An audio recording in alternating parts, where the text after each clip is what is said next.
In this video, we will understand the importance of education in human resource development and the need for government intervention.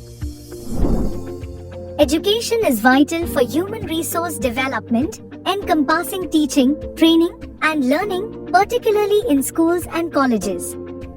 It goes beyond just the ability to read and write, or what we call literacy. All educated people are literate, but all literate people are not necessarily educated. Education plays a crucial role in shaping individuals and society.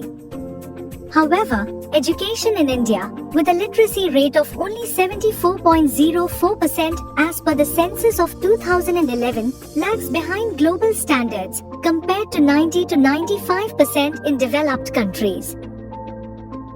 This highlights the need for improvement in education because education produces responsible citizens, fosters science and technology, and helps use of natural and human resources efficiently. It broadens people's minds, promotes economic development, enhances cultural standards, and shapes human personality. The Government of India actively works to regulate the education and health sector through several key organizations. First, the National Council of Educational Research and Training is responsible for designing textbooks and educational material up to the senior secondary level. Next, we have the University Grants Commission, which plays a vital role in regulating and funding higher education in universities.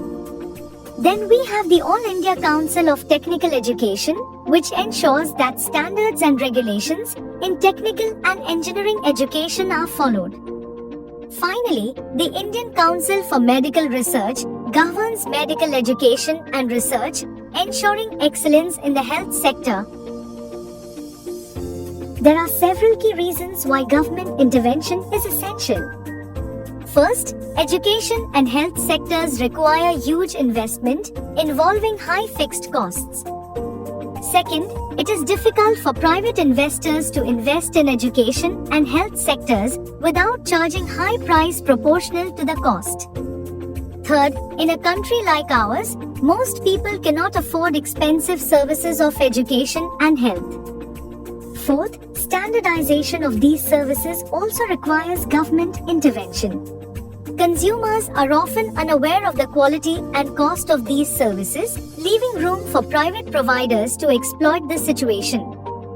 The government ensures that providers adhere to set standards. Finally, basic education and healthcare are considered constitutional rights, so the government must provide these services free of cost, especially to the underprivileged. Government expenditure on education is measured as a percentage of total spending and as a percentage of GDP.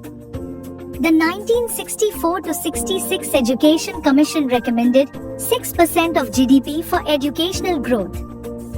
The 1999 Tapas Majumdar Committee estimated 1.37 lakh crore rupees were needed over 10 years for children aged 6 to 14. Currently, the government spends just over 4% of GDP on education, which is inadequate for achieving goals. In 2016-17, this increased to 4.38%. This data reflects only public sector spending. If private sector spending is included, it would increase the total expenditure on education. In 2016-17, elementary education received 49.68% of spending, while tertiary education got 12.74%. In 2014-15, per capita spending varied widely, Himachal Pradesh at 34,651 rupees and Bihar at just 4,088 rupees. After watching this video, you should be able to answer questions as shown on the screen.